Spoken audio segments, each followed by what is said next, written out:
একজন পুরুষ মানুষের জীবন অত সহজ নয়। একজন পুরুষ তার সমস্ত সুখ বিসর্জন দেয় তার পরিবারকে সুখে রাখার জন্য। পুরুষ মানুষের ভালোবাসা চোখে দেখা যায় না, যেটা দেখা যায় তার দায়িত্ববোধ।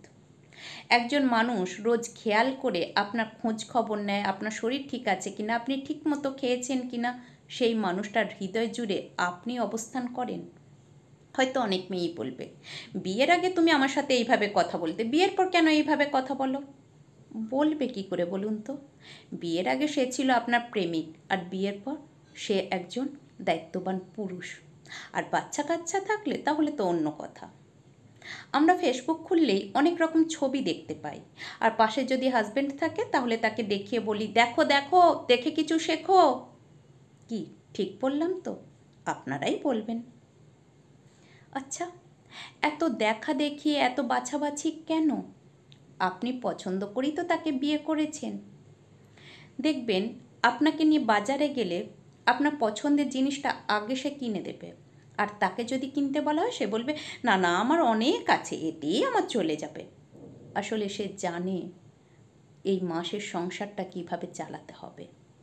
মাসের শেষে ইএমআই, ইলেকট্রিক বিল, আর যদি বাইরে থাকে বাড়ি ভাড়া, জিনিসপত্রের কত দাম। একদিন বাজার বেরুলে আপনি বুঝতে পারবেন জিনিসপত্রের দাম কত। তাহলে হয়তো আপনার জেদটা একটু হলেও ভাঙবে ওই বড় বড় রেস্টুরেন্টে খেতে যাবার জেদ।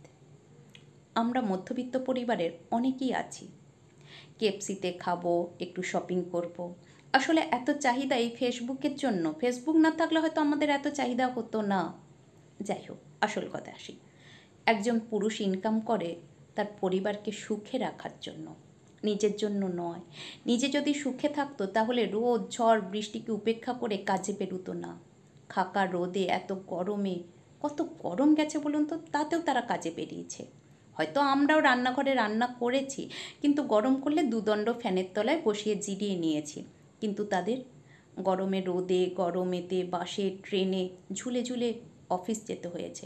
যারা মাঠে কাজ করেন তাদের মাঠে কাজ করতে হয়েছে। আমরা অনেক মেয়েরাই, মানে বেশিরভাগ মেয়েরাই বাবার কষ্টটা কষ্ট বলে মনে করি। বাবার কোনো কিছু খামতি থাকলে আমরা সেটা মুখ বুজে মেনে নিই। হাজবেন্ডের বেলা কেন মেনে নিই না বলুন তো?